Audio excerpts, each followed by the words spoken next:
প্রিয় ভাই ও বোনেরা, আমরা সবাই এই দুনিয়ার অস্থায়ী যাত্রী। একদিন আমরাও কবরস্থানে শায়িত হব শত শত লাশের মাঝে।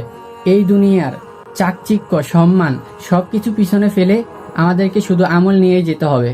সূরা আল ইমরানে মহান আল্লাহ তাআলা বলেছেন, প্রত্যেক প্রাণী মৃত্যুর স্বাদ গ্রহণ করবে। রাসূলুল্লাহ সাল্লাল্লাহু আলাইহি সাল্লাম বলেছেন, কবরই হলো আখিরাতের প্রথম ঘর। যদি কবর ভালো হয় তার পরবর্তী সব কিছু ভালো হবে, আর যদি কবর খারাপ হয় তার পরবর্তী সব কিছু খারাপ হবে। তাই আসুন প্রিয় ভাইরা, আমরা মৃত্যুর আগে মৃত্যুর প্রস্তুতি নিই। আমাদের কবরগুলোকে জান্নাতের বাগান বানাতে নামাজ, রোজা, কোরআন, সৎকর্ম আর তাকওয়া অর্জন করি। আল্লাহ তাআলা যেন আমাদের কবরগুলোকে জান্নাতের বাগান বানিয়ে দেন।